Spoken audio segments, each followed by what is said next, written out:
साथियों, जय भीम। बहुजन समाज में समय समय पर जन्मे सभी संतों, गुरुओं, महापुरुषों को नमन करते हुए और जो सामाजिक परिवर्तन के अग्रदूत महामानव महापुरुष हुए हैं उनको भी नमन करते हुए देश की आजादी के लिए या अम्बेडकरवाद या बहुजन आंदोलन के लिए या हाशिए पे गिराए गए वंचित वर्ग के लिए जिसने भी एक दिन भी काम किया, उन सभी साथियों को, योद्धाओं को धन्यवाद देते हुए जो पूर्व में आंदोलन चले, उन आंदोलन के जो अग्रदूत हैं, उन सबको अपना क्रांतिकारी जय भीम नीला सलाम पेश करता हूं। साथियों, आज का लाइव महत्वपूर्ण लाइव है, तो मैं महापुरुषों को नमन तो करना यही होता है कि उनके दिखाए रास्ते पे आप चलें, क्योंकि सभी महापुरुषों ने कहा कि हमारे चित्र नहीं चरित्र पकड़िए। लंबे समय से हमने चित्र ही पकड़े, चरित्र नहीं पकड़े। उसका खामियाजा हमें समाज को भुगतना भी पड़ा है। एक महानायिका जिनका आज जन्म दिवस है, जयंती है, उनको तो नमन करना पड़ेगा। देश की प्रथम शिक्षिका, बालिकों की, बच्चियों की प्रथम शिक्षिका, उनको पढ़ने के मार्गदर्शन करने वाली माँ सावित्रीबाई फूले को नमन करता हूं। आज उनकी जयंती है और मैं देश की तमाम बहनों से जो भीम आर्मी आजाद समाज पार्टी में जुड़ी हैं या जो मुझे सुन रही हैं, मुझसे प्रेम करती हैं, मुझ में विश्वास रखती हैं, भाई के रूप में मुझे मानती हैं, बेटे के रूप में मुझे मानती हैं, एक साथी दोस्त के रूप में मुझे मानती है, मैं उनसे निवेदन करूंगा कि कोई भी सामाजिक आंदोलन बिना सामाजिक जानकारी के नहीं चलता, कोई भी राजनीतिक आंदोलन बिना राजनीतिक जानकारी के नहीं चलता। सामाजिक जानकारी ये है कि जिस भी महिला को महिला सशक्तिकरण, महिला सुरक्षा, महिला स्वतंत्रता पे कुछ करना है, कुछ सीखना है, तो सबसे पहले वो माँ सावित्रीबाई फूले को जरूर पढ़े। अगर माँ सावित्रीबाई फूले का जीवन आपने नहीं पढ़ा तो शायद आप अपने जीवन को सफल ना कर पाओ और आप आगे ना बढ़ पाओ। मेरा ऐसा विश्वास है कि जो भी बहन, हमारी छोटी बच्ची, जो जिस भी रिश्ते में हमसे जुड़ी हुई है, अगर वो एक बार वो सामाजिक परिवर्तन के आंदोलन में या राजनीतिक रूप से सफल होना चाहती है तो उसको आदर्श चुनना पड़ेगा, और आदर्श चुनने के लिए उनके पास है माँ सावित्रीबाई फूले, जिनको पढ़ने के बाद ये विश्वास होता है कि किस तरह से अन्याय, अत्याचार, जुर्म, जाति, अपमान सह के भी अपने लक्ष्य के प्रति जो आदमी डटा रहता है वो सफल होता है। उस समय तमाम परेशानियों के बावजूद भी, जब एक कहानी शेयर करता हूँ आपसे बस, कि जब माँ सावित्रीबाई फूले वंचित वर्ग की बच्चियों को पढ़ाने के लिए जाया करती थी, उनके ऊपर लोग कीचड़ फेंक दिया करते थे, गंदगी फेंक दिया करते थे, गोबर फेंक दिया करते थे, और माँ एक साड़ी अपने बैग में ले जाती थी। उस गंदी साड़ी को ले जाके बदल के फिर दूसरी साड़ी पहन के बच्चे को पढ़ाती थी। उनकी जिंदगी जुड़े बहुत सारे किस्से जो मैंने पढ़ा, तो मैं धन्यवाद देता हूँ आज के दिन राष्ट्रपिता ज्योतिबा फूले और माँ सावित्रीबाई फूले दोनों का, उनको नमन। एक आज ही के दिन गाजियाबाद में भारतीय जनता पार्टी की उत्तर प्रदेश की भ्रष्टाचारी सरकार की भेंट चढ़कर अंतिम संस्कार करने गए कुछ एक परिवार और उन परिवार के जो शुभचिंतक थे, जैसे ही वो अंतिम संस्कार करने के लिए गाजियाबाद शमशान घाट गए तो वो क्षति जा पड़ी और बहुत बड़े संख्या में 23 से 24 लोगों की, लगभग जितना मुझे याद है, जान गई थी। मैं उनको भी नमन करता हूँ, श्रद्धांजलि अर्पित करता हूँ। उनके परिवारों के लिए भी मेरी भावभीनी श्रद्धांजलि, क्योंकि जो अपना खोता है उसको एहसास होता है, और उन परिवारों की कोई गलती नहीं थी, बस वो सिस्टम और भ्रष्टाचार की भेंट चढ़ गए, क्योंकि इस भ्रष्टाचार ने, इस झूठ की, लूट की राजनीति ने उन परिवारों को हमसे, उन साथियों को हमसे छीन लिया। क्योंकि आज जो राजनेता बैठे हैं उन्हें किसी भी तरह से अपनी जेबें भरनी है। इसलिए आजाद समाज पार्टी नई और परिवर्तन की राजनीति करने के लिए मैदान में आई। तो साथियों, जैसे आज का जो विशेष लाइव है वो है कल के जो ओबीसी महासभा द्वारा आंदोलन बुलाया गया था, जिस आंदोलन में वंचित वर्ग के सभी लोगों ने, सभी संगठनों ने, बहुत सारे बड़े पैमाने संगठन पार्टियों ने सहयोग किया। और वो आंदोलन था हक की लड़ाई के लिए, क्योंकि जब भी इस देश में वंचित वर्ग के लोग हक की लड़ाई लड़ते हैं तो आरएसएस और बीजेपी के लोग मंदिर का मामला लेके आके उनके हक की लड़ाई से उन्हें दूर कर देते हैं, उनके रास्ते को भटका देते हैं। लेकिन इस बार उन्होंने जो अन्याय, जुल्म और अत्याचार उनके साथ हुआ, उनका जो अधिकार है उसे छीनने का प्रयास किया गया कि पंचायत चुनाव में बिना ओबीसी आरक्षण के पंचायत चुनाव होंगे, ऐसा प्रयास किया गया। उसके विरुद्ध उन्होंने आंदोलन मजबूत किया और भीम आर्मी की वहां की टीम ने समर्थन किया। जैश के साथियों का बड़ा समर्थन था। कल उनका आंदोलन था, मैं भी उसमें शामिल होने के लिए गया था, लेकिन आपके जानने की इच्छा भी थी कल हुआ क्या। तो साथियों, जैसे ही मैं एयरपोर्ट पहुंचा भोपाल और एयरपोर्ट उतरा ही तो कुछ पुलिस के लोग खड़े थे, इस तरह के कपड़े और झंडे पहने हुए जैसे वो हमारे संगठन और जो ओबीसी महासभा के साथी हैं उनके संगठन के लोग हों। और वो मुझे जाते लॉन्ज में चलने के लिए कहने लगे कि कुछ साथी और आ रहे, फिर चलेंगे। और फिर उन्होंने मुझसे मेरे फोन और सब चीजें, आवश्यक चीजें जो हैं वो ले ली मुझसे। मुझे एहसास हुआ कि उन्होंने मुझे अरेस्ट कर लिया है। मैं उनसे खूब अपने अधिकारों की बात करता रहा, लेकिन सत्ता के दम पे दमन की प्रक्रिया चालू थी और 50 से ज्यादा की संख्या में पुलिस के आला अधिकारी और जो कर्मचारी हैं, सिपाही लोग, वो वहां मौजूद थे और उन्होंने तय कर लिया था कि वो मुझे जाने नहीं देंगे। लगातार मैं उनके सीनियर अधिकारियों से बहस करता रहा, कॉन्स्टिट्यूशन के जो के वैल्यू हैं, जो हमारे अधिकार हैं आर्टिकल 19 में, यदि उनकी बात करता रहा। लेकिन आज के लोकतंत्र में ये सिर्फ बेईमाना साबित होता, क्योंकि कोई भी पार्टी संविधान को मानती नहीं। फिर रात में इस शर्त के साथ कि मैंने जब कहा कि मैं जानना चाहता हूं, मुझे जैसे खबर लगी थी कि हमारे कार्यकर्ताओं को नुकसान पहुंचा गया है, कि हमारे साथियों क्या हालात है, मेरी जिद पे हमारे कार्यकर्ताओं को बुलाया गया, हमारे पदाधिकारियों को। फिर मेरी उनसे मुलाकात हुई और फिर जबरन मुझे रात को 10 बजे वहां से फ्लाइट में बिठाकर दिल्ली रवाना कर दिया गया। मैं समझता हूं कि ये एक दमन की कार्रवाई, लेकिन इस दमन की कार्रवाई के अलावा भी मुझे आपसे कुछ बात कहनी। मैं धन्यवाद देता हूं पहले तो ओबीसी महासभा के साथियों का कि उन्होंने इस लड़ाई को लड़ने की ठानी। मान्यवर काशीराम साहब कहते थे, मैं अकेला ही चला था मंजिले जाली, लोग मिलते गए और काफिला बनता गया। आपने शुरुआत की है और दमन की शुरुआत भाजपा की शिवराज सिंह चौहान ने की है। हम तो दमन के शिकार लंबे समय से हैं, लेकिन इस दमन ने हमारे हौसले नहीं तोड़े। मैंने कल भी कहा था साथियों, अगर आप मुझसे जानना चाहते हैं कि ये क्यों हुआ, क्यों आंदोलन नहीं होने देगा, तो उसका मेरे पास एक पुख्ता रीजन है।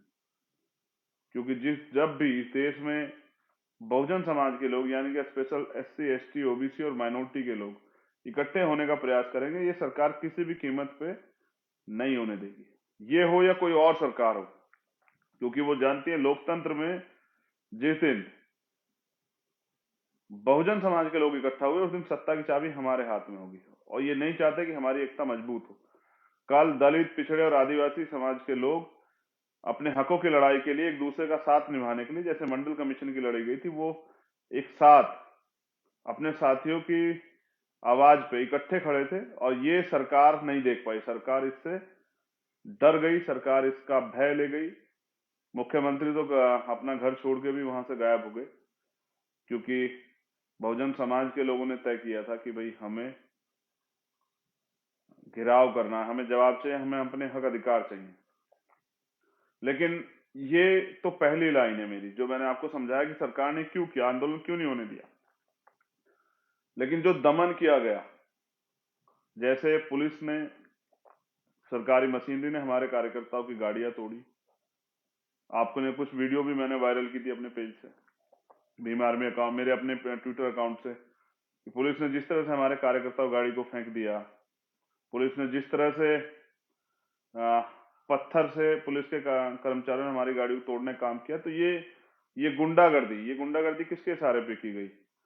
मैं समझता हूँ सरकार चाहती थी किसी तरह से हमारा आंदोलन हिंसक हो जाए। मैं धन्यवाद देता हूँ भीम आर्मी आजाद समाज पार्टी के कार्यकर्ता को, सभी संगठनों के साथियों को। उन्होंने लाठियां भी खाई, अपमान भी सहा, लेकिन आंदोलन को हिंसक नहीं होने दिया।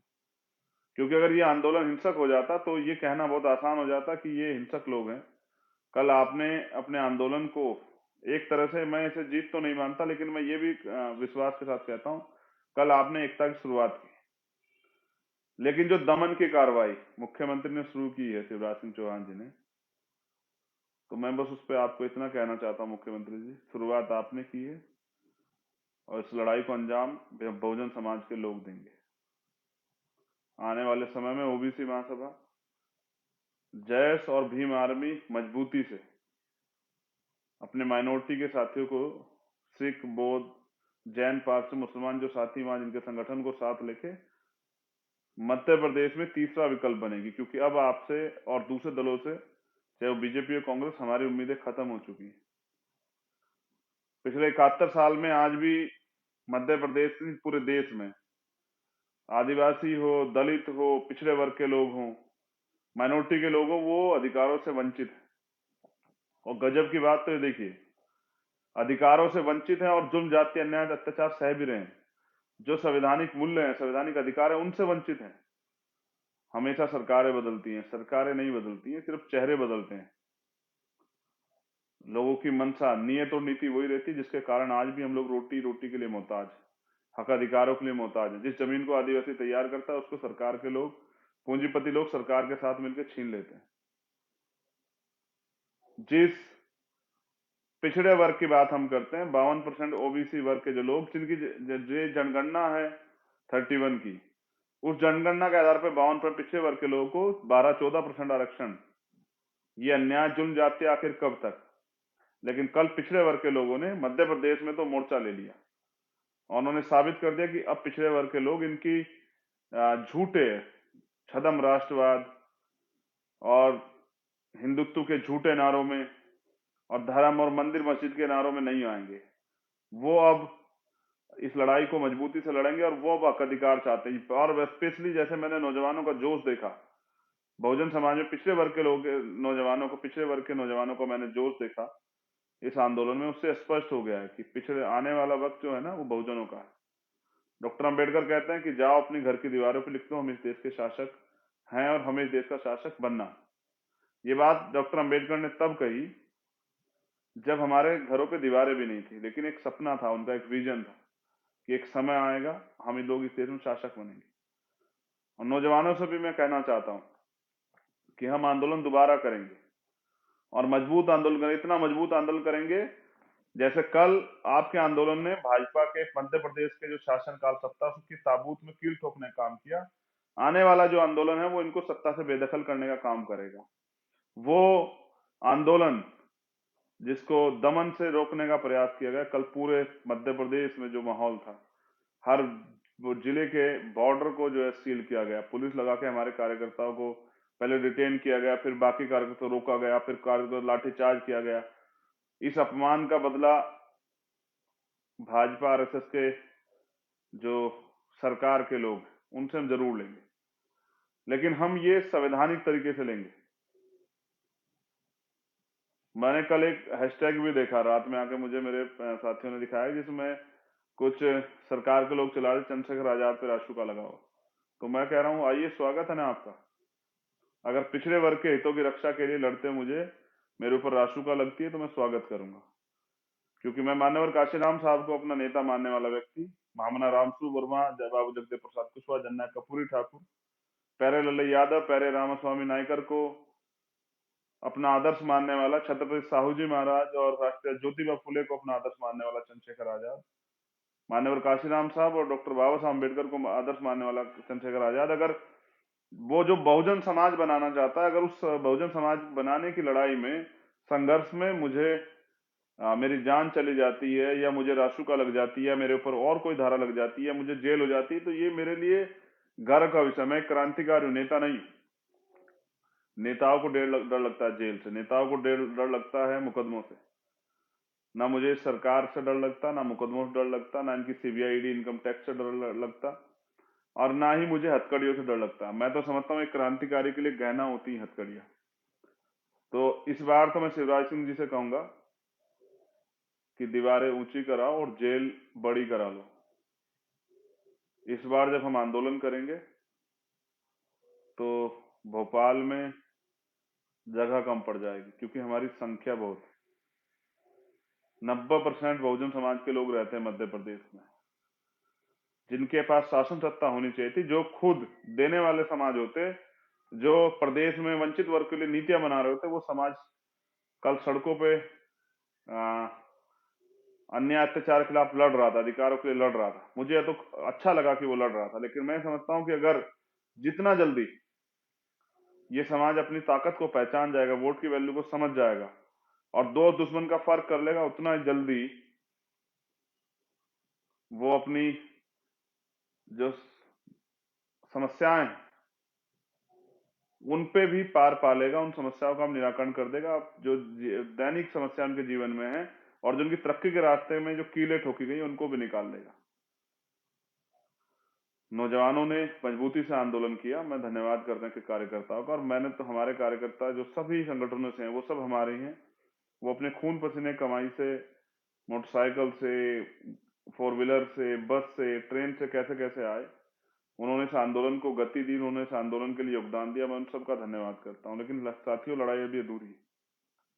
कल जो हुआ वो दमन, उस दमन का बदला यही है, उस दमन का से जो सीख जो है ना, वो यही है कि हमें अपने आंदोलन को और मजबूत करना और ऐसी तानाशाही सरकारों को सत्ता से उखाड़ फेंकना है।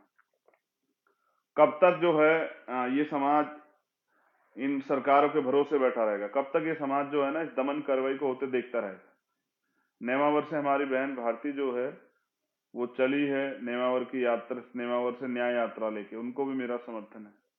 मैं गया था नेमावर और सरकार को अब झुकना पड़ा, सीबीआई जांच के ऑर्डर करने पड़े। लेकिन आप देखिए कि जहां न्याय के लिए, सीबीआई के न्याय के लिए यात्रा निकालनी पड़े, आंदोलन करने पड़े, सड़कें जाम करनी पड़े, सभाएं करनी पड़े, तो समझिए वो सरकार कितने निकम्मी। तो शिवराज सिंह जी, आपने हमारी गाड़ियां तोड़ी, लेकिन हमारे हौसले नहीं तोड़ सकते। आपकी पुलिस हमें लाठियों से पीट सकती है, हमें अपमानित कर सकती है, लेकिन हमारे संकल्प को कमजोर नहीं कर सकती है। आपने जो सोचा था ना कि बहुजन कल इकट्ठा नहीं होंगे, बहुजन तो इकट्ठा हो चुके, आपको एहसास नहीं, आपकी जमीन से रख रही है। गांव गांव में इस बात की चर्चा है कि ये सरकार पिछड़ा और दलित और आदिवासी विरोधी है। आपको शायद सुनाई नहीं दे रहा है, लेकिन मैं चाहता हूं ना कि इसकी गूंज जब आपको महसूस होगी तो वो सन 2023 होना चाहिए। मैं नौजवान साथियों से भी कहना चाहता हूँ, कल जो अपमान हुआ है, अगर आप उस अपमान को महसूस करते हैं, स्पेशली भीम आर्मी के साथियों से, आजाद समाज पार्टी के साथियों से कह रहा हूं, तो इस पंचायत चुनाव में भाजपा की जमानत जब्त कराइए, गांव गांव निकल के संगठन तैयार कीजिए, एकता बनाइए बहुजन समाज के लोगों में, और अच्छे और मेहनती ईमानदार साथियों को मौका दीजिए। गरीबों की राजनीति खड़ी कीजिए, नौजवानों को अवसर दीजिए, युवाओं को परिवर्तन करने के लिए ताकत दीजिए, बल दीजिए। बहनों को, जो ओबीसी महासभा के संगठन की बहनें हैं, जिन्होंने कल वीरांगनाओं की तरह लड़ी, जो कल बहुजन वीरांगनाएं हुई हैं, जिनमें मेरे आदर्श हैं माँ झलकारी बाई, माँ अवंतिका बाई लोधी, माँ उदा देवी पासी, माँ फातिमा शेख, जिनमें मेरी आदर्श है, जो जिन्होंने बताया कि अपमान का बदला कैसे लिया था, माँ फूलन देवी। मैं उन तमाम बहनों से भी कहना चाहता हूं कि सड़कों से जो आंदोलन कल आपने शुरू किया है, उसको गांव गांव तक लेके जाना है। इस जालिम सरकार को बताना है कि हम जिनको कल अपमानित करके मध्य प्रदेश में आंदोलन करने रोका गया, उनमें कितना दम है। मैं उन वीरांगनाओं को धन्यवाद भी देता हूं कि वो घर से निकल के इस आंदोलन को लड़ने का काम किए। लेकिन मैं नौजवानों से फिर कहना चाहता हूं कि मध्य प्रदेश परिवर्तन मांग रहा है। ये सरकारें मिलकर आपके अधिकारों को ऐसे छीनने का प्रयास करती रहेंगी। ये सरकारें आपके अधिकारों से आपको वंचित रखने का काम करेंगे। अगर आपको हक चाहिए तो उसके लिए आपको लड़ना होगा। और ये लोकतंत्र में लड़ाई वोट से लड़ी जाती है। तो मैं फिर कहूंगा कि जब भी आप दोबारा आंदोलन करेंगे मेरा पूरा सहयोग रहेगा।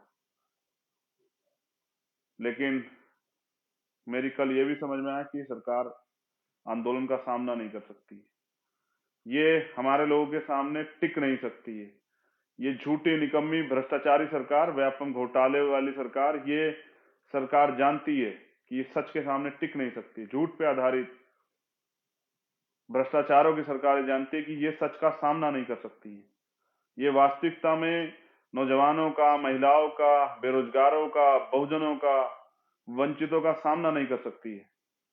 और जो मुख्यमंत्री सामना ना कर सके, जो जनता की सुनवाई ना कर सके, भाग के क्या होगा मुख्यमंत्री जी? मैं आपसे जानना चाहता हूं, प्रदेश छोड़ के कहां भाग रहे हैं? कुर्सी पे तो आप बैठे हैं, क्यों भाग रहे हैं कुर्सी छोड़ के? जनहित में जनता के मुद्दों पे संवाद कीजिए ना। कल हुआ क्या था?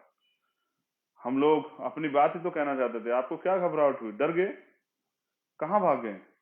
और आपको क्या लगा बंद करने से, जेल भेजने से, मुकदमे लगाने से, या रिटेन कर लेने से, या गाड़ियां रोक देने, गाड़ियां तोड़ने से क्या हम डर जाएंगे? आपको क्या लगा कि हम लोग डर गए? आपको क्या लगा हम लोग भाग जाएंगे? आपको क्या लगा कि हम लोग दोबारा नहीं लौटेंगे? आपको क्या लगा कि आप हमारे अधिकार डकार जाओगे और हम चुपचाप बैठे रहेंगे? आपको क्या लगा कि हम कौन लोग हैं? मैं आपको बताता कि हम कौन हैं। हम बहुजन समाज के पढ़े लिखे, संघर्षशील, समर्पित, ईमानदार कार्यकर्ता हैं उस आंदोलन के। और हम वो लोग हैं जो इस देश में शासक वर्ग के लोग हैं। और हम वो लोग हैं जो अपने अधिकारों के प्रति जागरूक हैं और जो समाज को जागरूक कर रहे हैं। हम भागेंगे नहीं, हम भगाएंगे। मैं वापस लौटूंगा इस आंदोलन को मजबूत करने, अपने भाइयों के हाथ पकड़ने। मुझे दुख है कि कल आपको लाठियां लगी, मुझे दुख है कल आपकी गाड़ियां तोड़ी गई। मैं वहां के अधिकारियों से बात करूंगा, हिसाब तो देना पड़ेगा। अपराध चाहे पुलिस करे या आम आदमी, मुकदमे भी दर्ज होंगे और वो लोग वो हर्जाना भी भरेंगे, मेरा वादा है। कार्यकर्ता निराश ना हो। जिन कार्यकर्ता की गाड़ी टूटी है, मोटरसाइकिलें टूटी है, वो सीनियर लीडरशिप से, दोनों प्रदेश अध्यक्ष से, सुनील अवस्थी जी से, विनोद जी से, और जो साथी बहन कल्याण, रजनी कल्याणी जी से, और जो साथी हैं उनसे बात करें, आकाश राहुल जी से, दुले सिंह जी से, उन सब लोगों से बात करें, सुनील बेले जी से, जो राजेश, जो हमारे सीनियर, उनसे बात करें, अपने जिलाध्यक्ष से बात करें। ये कानूनी लड़ाई भी लड़ी जाएगी। मैं तो जिस तरह से कल वहां फोन जब्त किए गए, मुझे ऐसा भी लगता है कि मेरे एक घटना याद आई जो यलगार परिषद के लोगों के साथ हुई थी, कि जबरदस्ती उनके फोन में, उनके लैपटॉप में से कुछ झूठे मैसेज किए गए, कुछ सॉफ्टवेयर फिट किए गए। मुझे तो ऐसा भी लगता है कि भारतीय जनता पार्टी के लोगों ने कुछ ऐसी साजिशें भी की गई होंगी पुलिस के द्वारा सहयोग लेके। लेकिन हम पढ़े लिखे लोग हैं, हम समझते हैं आपकी सारी चालों को। अब जैसे जैसे हम बहुजन एकता को हम बनाने का काम करेंगे, ये हमारे लोगों में आपसे टकराव कराने का काम करेंगे, कुछ हमारे लोगों को तोड़ने का काम करेंगे, विभिन्न संगठनों में हमें झगड़ा कराने का काम करेंगे। हमें सचेत रहना। अगर हमें अधिकार चाहिए, जैसे मैंने आपसे पहले कहा कि आपकी गाड़ी टूटी, आपको लाठी पड़ी, आपका आर्थिक नुकसान हुआ, तो फिर मैं आपको बता दूं कि अधिकार मांगने से नहीं मिलते, अधिकार छीनने पड़ते हैं। और जिसको जिसको आजादी चाहिए गुलामी से, चाहे सामाजिक हो, आर्थिक हो, राजनीतिक हो, उसको कुछ ना कुछ तो बलिदान देना पड़ेगा। लेकिन हम भूलेंगे नहीं मुख्यमंत्री जी, हम भूलेंगे नहीं। आरएसएस के गुंडों हम भूलेंगे नहीं। और मैं बहुजन समाज के लोगों से भी कहना चाहता हूँ, सभी संगठनों के साथियों से, कि आप भी अपनी मेमोरी को मजबूत करो, भूलना मत। दो रास्ते हैं, एक तो मांग, जिस तरह लंबे समय से मांग करते आ रहे हैं, मांगते आ रहे हैं, जिसमें आपका हाथ ऐसे है, क्या तो ऐसे बने रहिए। या फिर जब डॉक्टर अंबेडकर ने जो कहा कि गुलाम को गुलामी का एहसास करा दो, वो अपनी बेड़ियां स्वयं काट देगा। जैसे बाबू जगदेव प्रसाद कुशवाहा कहते हैं कि पहली पीढ़ी गोली खाएगी, दूसरी पीढ़ी जेल जाएगी और तीसरी पीढ़ी राज करेगी। जैसे हमारे और महापुरुषों ने कहा है कि एक रोटी कम खाना, लेकिन अपने बच्चों को जरूर पढ़ाना। तो अपनी इतिहास को जानिए साथियों। जैसे वीर भगवान बिरसा मुंडा लड़े, तांत्या भील लड़े अपने अधिकारों के लिए, और एक चीज और मेरी समझ में है, मुझे कहने में भीम आर्मी के लोग साथी सुनेंगे, आजाद समाज पार्टी के, एक चीज मेरी कल और समझ आई कि जाति व्यवस्था उन लोगों ने बनाई, लेकिन ये सच नहीं है कि जो आपके जाति का है, आपके वर्ग का है, वो आपका हितैषी हो सकता है। इसका प्रमाण हमने कल शिवराज सिंह जी से देखा। अगर आप ये कहते हैं कि ये हमारी जाति का है और ये हमारा हितैषी है, या ये हमारी जाति से आता है, इस वर्ग से आता है, ये हमारा हितैषी होती है, तो इसका प्रमाण हमने कल शिवराज सिंह जी से देखा कि वो पिछड़े वर्ग से आते हैं और पिछड़े वर्ग के लोगों पे, दलितों पे किस तरह का अन्याय अत्याचार आदिवासियों पर कल उन्होंने किया। और जो 131 MP schedule caste schedule tribe के बैठे उनमें भी देख लीजिए 90% लोग क्या हाल है। तो ये सत्य नहीं है कि अगर वो आपकी जाति के हैं तभी वो आपके हितों की रक्षा कर सकते हैं या आपके हितों के लिए के साथ खड़े हो सकते हैं। इसलिए ही विचारधारा की लड़ाई, इसलिए मैं समझता हूं जिस विचारधारा को ग्रहण करता है, जिस विचारधारा के साथ खड़ा होता है, जो जो इस विचारधारा को मानता है, जैसे हम डॉक्टर अंबेडकर की विचारधारा को मानने वाले लोग, राष्ट्रपिता ज्योतिबा फुले की विचारधारा को मानने वाले लोग, छत्रपति साहूजी महाराज सामाजिक न्याय की विचारधारा को मानने वाले लोग, जो समता समानता बंधुत्व भाईचारे की बात करते हैं, वो ही इस देश में सामाजिक परिवर्तन की क्रांति को आगे बढ़ा सकते हैं। जो अगर आप ये सोचते हैं कि बीजेपी आरएसएस के संगठनों में रह के आप समाज का भला कर सकते हैं, तो ये आपकी गलतफहमी है। क्योंकि काशीराम साहब कहते हैं कि दूसरों के महलों से अच्छी होती है अपनी झोपड़ी। तो विचारधारा का हमारा घर वो उन करोड़ों रुपए वालों महलों वालों से ज्यादा अच्छा है। कल आपने जिन साथियों ने मेरे लिए आवाज उठाई, ज्ञापन दिए, तमाम तरह प्रयास किए, मैं उन सभी कार्यकर्ता साथियों को, पदाधिकारियों का भी धन्यवाद करता हूँ। लेकिन ये आवाज सिर्फ मेरे लिए नहीं उठनी चाहिए, हर उस कार्यकर्ता के लिए उठनी चाहिए। जैसे कैलाश जी अभी जेल में है, कैलाश जायसवाल जो हमारे मुंबई के अध्यक्ष हैं आजाद समाज पार्टी, वो जेल में है, उनके साथ और 2 साथी जेल में है। तो जब जहां भी किसी कार्यकर्ता के साथ अन्याय अत्याचार हो, उसको गिरफ्तार किया जाए या उसके साथ गलत हो, वहां हर व्यक्ति को ये आवाज उठानी चाहिए। यही न्याय है। तभी जाके मैं सबको समझाता हूं कि व्यक्ति बड़ा नहीं होता, विचार बड़े होते हैं, विश्वास बड़ा होता है। तो जहां भी एक किसी भी कार्यकर्ता के साथ गलत हो, वहां ये आवाज हमें उठानी चाहिए। बहुत बहुत धन्यवाद, आपने मुझे सुना। मध्य प्रदेश के साथियों से कह रहा हूं, कल के अपमान का बदला जरूर लिया जाएगा। बदला इसी तरह लिया जाएगा कि जिस सरकार ने हमें बेइज्जत किया, उस सरकार को सत्ता से बेदखल करा के और अपने लोगों को सरकार में, यानी कि बहुजन समाज के लोगों को सरकार में बिठाना है। और अब हम ज्यादा दिन वहां मांगने वाला समाज नहीं बना रहेंगे, देने वाला समाज बनेंगे।